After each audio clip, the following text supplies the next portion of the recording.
नमस्कार साथियों, मैं भगवान श्री परशुराम जी का वंशज सुमित गौड़ फरीदाबाद से आज आपके सम्मुख एक बार फिर से आया।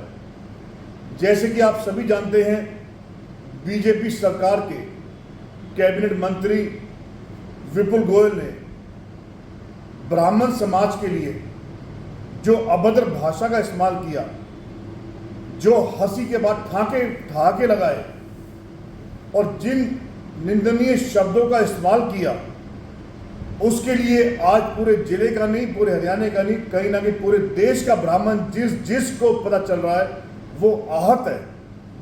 क्योंकि बीजेपी सरकार के मंत्री के बारे में जैसे हमें पता चला था कि वो पढ़े लिखे हैं, एक अच्छे घर से आते हैं, उम्मीद नहीं थी। और तो और उनकी विधानसभा में 25 से 30 हजार ब्राह्मण हैं और उनके साथ एक मंत्री और बैठे हैं, राजेश नागर जी। उनकी तिगांव विधानसभा है, उसमें 35 से 40 हजार ब्राह्मण वोट बैंक है और इन ब्राह्मण समाज ने इन दोनों को इस बार वोट भी दिया। उसके बावजूद सत्ता के नशे में चूर या घमंड में चूर मंत्री जी ये भूल गए कि किस भाषा शैली का इस्तेमाल करना चाहिए। मैं बता देना चाहता हूं, ब्राह्मण समाज वो है, हम लोग वो हैं जो सर्व समाज का मान सम्मान करते हैं। सर्व समाज की दुख, टीस, पीड़ा, सुख, दुख हर जगह हम लोग खड़े रहते हैं। हमारे समाज से कोई ना कोई नुमाइंदा प्रतिनिधित्व करता है। साथ में यह भी बता देना चाहता हूं, आज के ब्राह्मण को भी हल्के में ना लें। आज सर्व समाज की तरह ब्राह्मण समाज ने भी बहुत तरक्की करी है।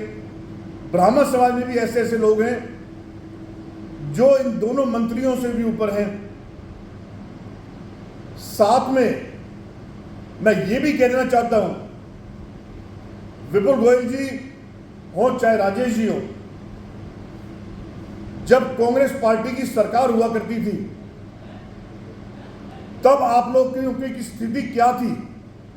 क्या आप लोग कार्य करते थे या उससे पहले आपका क्या बैकग्राउंड था? कैसे आपने क्या तरीके से आपने पैसा मल्टीप्लाई किया है? अगर मैं उस भाषा पे, उस बात पे आ जाऊं तो बात बहुत बिगड़ जाएगी। लेकिन हमें ब्राह्मण समाज ने सिखाया है कि सामने वाला अगर तुम्हें आहत भी करे तो उसका जवाब संयम के साथ और मर्यादा की भाषा में दें।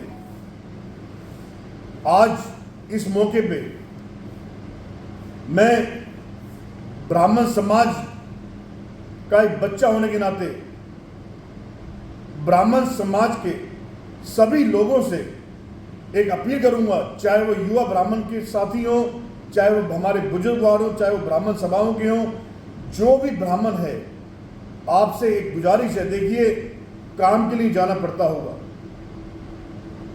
आप एक बात ध्यान, बीजेपी सरकार के और भी मंत्री हैं और भी लोग हैं यहां पर। आज के बाद अगर कोई भी ब्राह्मण इन दोनों की ड्यूटी चढ़ता है, काम के लिए इन दोनों के दफ्तरों में जाता है, तो वो ध्यान रखना, वो भी दोषी पात्र माना जाएगा। क्योंकि आप और हमारे लिए सबसे पहले समाज आता है। एक बार पहले भी इन्होंने ब्राह्मण समाज का अपमान किया है और बारी बारी सर्व समाज का किया है। इन्होंने किसी भी बिरादरी, किसी भी जाति, किसी भी धर्म को अपमान करने में नहीं छोड़ा। लेकिन अब मैं बता देना चाहता हूं, यही ब्राह्मण समाज समय आने पर मंत्री को वो समय वापस दिला देगा जिस समय से शुरुआत हुई थी। आज भले ही लोग हाथों से नहीं, पैरों से भी पैसा खींचने में लगे हैं, लेकिन भूले ना इस बात को कि ब्राह्मण समाज में बुद्धिजीवी समाज है, पढ़ा लिखा है, कमाना जानता है और सेवाएं भी दी हैं। नो डाउट प्रसाद भी खाने आते हैं हम लोग, नो डाउट हम लोग पूजा करने भी आते हैं, नो डाउट कि हम लोग बहुत बड़े बड़े प्रतिष्ठान भी चला रहे हैं। साथ ही समय आने पर इलेक्शन तो हर 5 साल में आते हैं, मौके तो दोबारा भी आने हैं। यही ब्राह्मण समाज अर्श से फर्श पे पहुंचाने का काम करेगा। मैं साफ तौर पे कहना चाहता हूं अपने ब्राह्मण साथियों से कि आज अपने और अपने आने वाले पीढ़ियों के सम्मान के लिए इन दोनों का त्याग करें। और साथ ही एक बात कहना चाहता हूं, मुझे तो जहां भी मिलेंगे मौके पे, शादी ब्याह में, सुख दुख में मिलेंगे, मैं तो सवाल भी करूंगा इनसे और इनके जवाब भी सुनूंगा। इस समय पूरे हरियाणा, पूरे ब्राह्मण समाज की मांग है ये दोनों मंत्री सार्वजनिक तौर पर हाथ जोड़ के माफी मांगे, खाली पॉलिटिकली औपचारिकता पूर्ण ना करें। जब वीडियो के मार्फत समाज की बदनामी करी है, समाज के को टेस्टिंग वो कहा है, मतलब मैं हैरान हूं कि ऐसी भाषा और फिर इतनी बुरी तरह हंसना, जिस समाज ने आपको कहां से कहां पहुंचाया। तो उसी तरह से वीडियो बनाएंगे, माफी मांगेंगे, तभी ये समाज का जो अगला निर्णय होगा वो हम सबको स्वीकार नहीं होगा।